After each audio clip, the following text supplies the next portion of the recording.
Dans le tutoriel d'aujourd'hui, on va faire une retouche photo.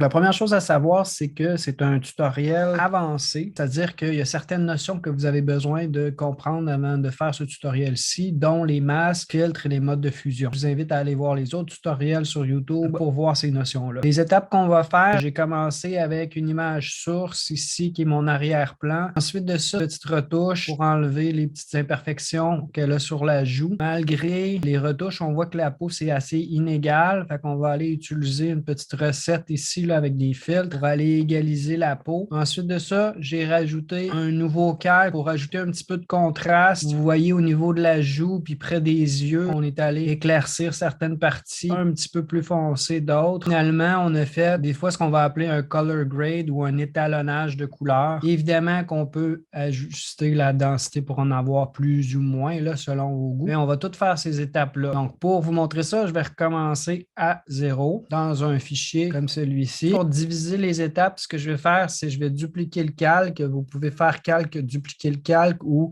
commande ou contrôle J comme jump. Ça va copier. Ici, ça va être ma retouche. Je vais aller chercher mon outil ici, correcteur localisé. C'est sûr qu'il y a plus qu'une technique pour le faire, mais peut-être le correcteur localisé, ça peut être une bonne solution. Je vais zoomer un petit peu au niveau de la joue et je vais me déplacer. Et avec le correcteur localisé, tout ce qu'on a à faire, c'est de cliquer sur l'endroit qu'on veut corriger en utilisant ce qu'on appelle dans Photoshop contenu pris en compte. Ça va uniformiser. Tout ce que je fais, c'est un clic. Je peux jouer aussi à ajuster la dureté puis l'épaisseur de mon pinceau. Je vais être un petit peu plus que le diamètre puis je vais aller cliquer sur les endroits que je veux corriger. Vous voyez que ça ne disparaît pas entièrement. Il y a une petite texture qui demeure, mais en y allant assez vite comme ça, on a quand même des très bons résultats. Puisque j'ai travaillé sur un calque séparé, je cliquais sur la visibilité de ce calque-là pour vous montrer le avant-après. Avant-après. Il demeure quand même qu'il y a un peu de texture dans la joue qui est visible. On va aller utiliser une petite recette pour égaliser ça. Ça va se faire avec deux filtres. Je vais faire une copie de mon calque où j'avais fait la retouche. Cette image-là, image réglage en négatif. Je vais ensuite convertir en objet dynamique. Pourquoi je fais ça? C'est pour me permettre d'avoir ce qu'on appelle les filtres dynamiques. Je vais aller appliquer un premier filtre dans la catégorie divers et ça s'appelle passe haut. Passe haut, qu'est-ce que ça va faire? Renforcer les contours d'une image. Où est-ce que j'ai justement quelques imperfections ici? Je vais mettre une valeur pour être capable de bien voir mes imperfections. Moi, je suis arrivé à peu près à 30. Ça va dépendre de l'image. Ensuite de ça, je vais mettre un deuxième filtre, le flou. Et je vais chercher un flou gaussien. Ces imperfections-là vont disparaître. Ensuite de ça, je vais changer le mode de fusion à lumière vive. C'est dans la catégorie des modes de fusion qui font un contraste. Nos pixels du dessus viennent canceller du dessous. Puis vous voyez que la peau, elle a été égalisée. Si jamais ça ne marchait pas à votre goût, puisque c'est des filtres dynamiques, vous pouvez retourner pour les ajuster. C'est temps d'avoir quelque chose qui vous paraît plus égal. Évidemment qu'on ne veut pas avoir de cet effet-là partout sur le visage. Je ne voudrais pas l'avoir sur les yeux ni sur les oreilles. Donc, comment qu'on va faire ce traitement-là seulement à certains endroits? C'est qu'on va appliquer un masque. Je vais inverser mon masque, cliquer dessus. Vous voyez l'infobulle jaune qui va apparaître pour me dire que je suis sur la vignette de masque. Je vais faire commande ou contrôle I pour inverser. Maintenant, mon traitement, il est transparent. Ce que je vais faire, c'est que je vais aller peindre aux endroits où est-ce que je veux avoir ce traitement-là. Je vais aller me chercher un pinceau. Je vais aller ajuster sa taille pour avoir un diamètre assez grand. Puis le plus souvent, je vais vouloir avoir une dureté à zéro, pas voir les coups de pinceau. Je vais m'assurer ensuite que j'ai blanc, que je vais aller peindre aux endroits où est-ce que je veux que la peau soit égalisée. En gros, ce que je suis en train de faire, si vous voyez, là, à ces endroits-ci, au niveau de la joue, j'aimerais ça que mon traitement soit visible sur le visage pour enlever la texture. Et voilà, la peau a été égalisée. Je vais ensuite me créer un nouveau calque. Ce calque-là, je vais aller le remplir d'un gris moyen. Passer par le menu Édition, aller choisir Remplir. Dans la fenêtre, vous allez trouver des choix par défaut, dont un qui est 50% de gris. Je vais aller dire OK. Je vais avoir du gris partout sur mon image. Ce gris-là, placé à incrustation. Les pixels foncés vont rendre qu'est-ce qu'il y a en dessous plus foncé, puis les pixels pâles vont rendre qu'est-ce qu'il y a en dessous plus pâle. Là, vu qu'on est à 50%, on est juste à la frontière. donc mon calque gris ne change pas l'image qui est en dessous. Donc, ça devient invisible. Qu'est-ce que je vais faire maintenant? C'est que aux endroits où est-ce que je veux que ça soit plus foncé, je vais rendre ces pixels-là un petit peu plus foncés, puis où est-ce que je veux que ça soit plus pâle, je vais mettre les pixels un petit peu plus pâles. Pour faire ça, je vais aller chercher mes outils de densité moins et densité plus. Ce que je veux traiter, c'est les tons moyens, vu que c'est un gris moyen, c'est ce que je veux. Puis, vous avez l'exposition aussi, c'est une autre option. C'est l'exposition, c'est l'intensité de mon outil. Fait que moi, j'aurais tendance à diminuer l'exposition pour que je puisse travailler sur mon image sans que ça soit trop intense, trop rapidement. Donc, je vais diminuer ça environ à 20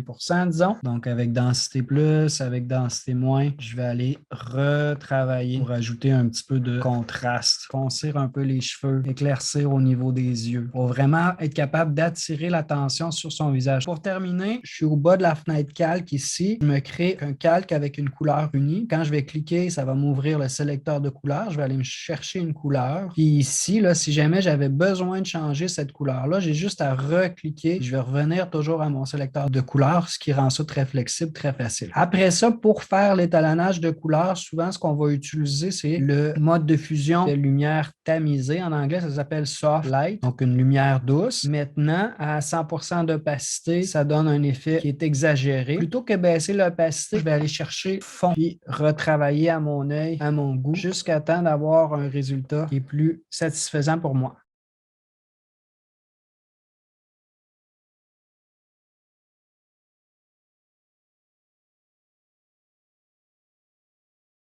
Pour aller plus loin, regardez les prochains tutoriels. On va utiliser plusieurs des mêmes techniques pour commencer avec une photo comme celle-ci, puis ajouter les traitements pour arriver au résultat suivant. Si vous avez des questions, n'hésitez pas à les écrire dans les commentaires.